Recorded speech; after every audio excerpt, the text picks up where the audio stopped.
स्वतंत्रता दिवस के मौके पर कल दिल्ली के लाल किले पर जितने लोगों की नजर होगी उतने ही लोगों की नजर भुज के ललन कॉलेज पर भी होगी। कहना है गुजरात के मुख्यमंत्री नरेंद्र मोदी का। नरेंद्र मोदी ने आज राजकोट में एक सभा में ये बात कही। दरअसल कल मोदी भुज के ललन कॉलेज में भाषण देंगे। मोदी के इस बयान को प्रधानमंत्री मनमोहन सिंह को खुली चुनौती के तौर पर देखा जा रहा है।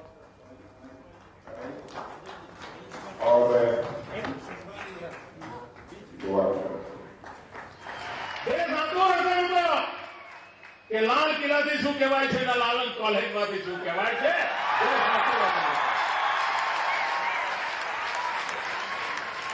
એક તરફ વતનોની લાડી હશે તો બીજી તરફ કરેલા કર્મનો હિસાબ હશે। એક તરફ નિરાશાની ભયંકર હશે તો બીજી તરફ આશાના સપનોનો સંચાર હશે। મિત્રો આ સપના લઈને નીકળેલા લોકો। राजीव पाठक इस वक्त अहमदाबाद से हमारे साथ जुड़ रहे हैं। राजीव, एक तरह से क्या कहें, नरेंद्र मोदी की ललकार है?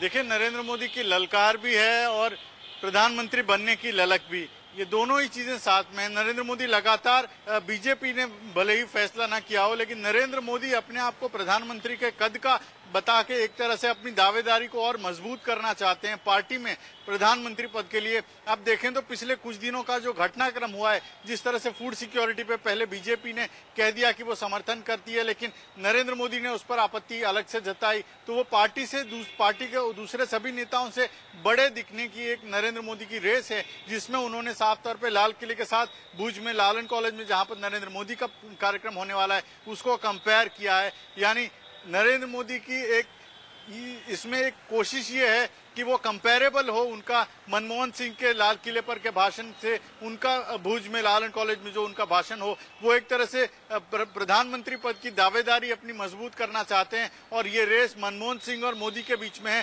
ये दिखाने की उनकी पुरजोर कोशिश है। जी, भुज में उनका क्या कार्यक्रम रहेगा कल, राजीव?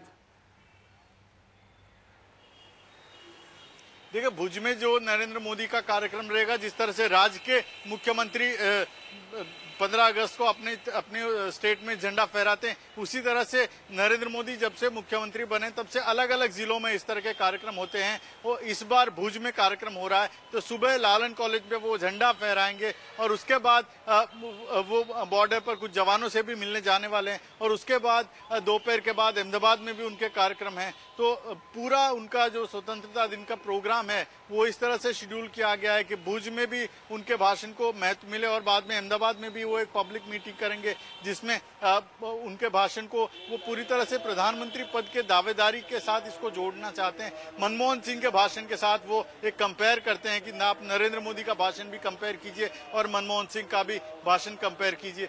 बेसिकली ये कंपेरिजन खड़ी करने की एक उनकी कोशिश है, जिसमें वो कितना सफल हो पाते हैं राष्ट्रीय स्तर पर, ये देखना भी महत्वपूर्ण रहेगा और बीजेपी में भी वो अपना कद बड़ा कर रहे हैं इससे। जी, शुक्रिया इस पूरी चर्चा के लिए राजीव पाठक आपका।